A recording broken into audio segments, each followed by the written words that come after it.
រសៀលឆ្កែលូល្វើយល្វើយអោស្វាយរៀងខ្ញុំមកតាតាមឡើយអស់ទោះឥឡូវក្មុំក្មុំទៅធ្វើការរោងចក្រអស់នៅសល់តែកំឡោះកំឡោះល្ងាចឡើងដើរបបួល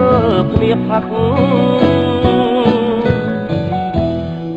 ដើមខែច្រត់ដងស្ទូងមានក្មុំក្មុំទាំងវងយើងស្ទូងបន្លាយគ្នាសាច់កក្អាក់ឥឡូវខែស្ទូងឃើញតែយាយចាំងក្រាក់ត្រូវខ្យល់ជំនោកាដឹក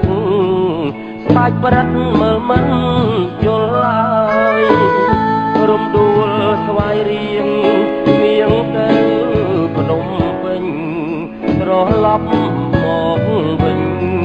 និយាយប្រឡំ400 500ពីពេញនៅស្រែមានស្នេហ៍អូនលែងនិយាយហើយធ្វើចរិតពី100ខ្លាចហើយក្លិនផ្កាកណ្ដៀងជំនោបងបបរំភើយស្ពានអ្នកលឿងសាងហើយត្រានត្រើយកុំភ្លេចស្វាយរៀងយកប្តីស្រុកឯងចំបែងអូនស្ដាប់បងច្រៀងបើបានលឺសំនៀងជួយកងកាត់ឲ្យមរៀលផងរសៀលឆ្កែលូល្វើយល្វើយអោស្វាយរៀងខ្ញុំមកតាតាមឡើយអស់ទោះឥឡូវក្មុំក្មុំទៅធ្វើការរោងចក្រអស់នៅសល់តែកំឡោះកំឡោះល្ងាចឡើងដើរបបួលគ្មានផឹកពីដើមខែច្រត់ដងស្ទូងមានក្មុំក្មុំទាំងវង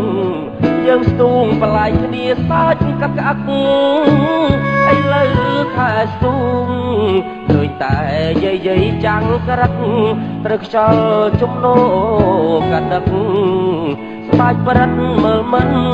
យល់ឡើយរំដួលស្វាយរៀងនាងទៅភ្នំពេញ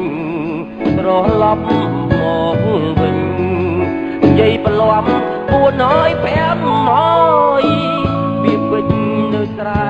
មានស្នេហ៍អូនលែងនិយាយហើយធ្វើចរិតពី100ខ្លាចហើយក្លិនផ្កាកណ្ដៀងជំនោបងបបរំភើ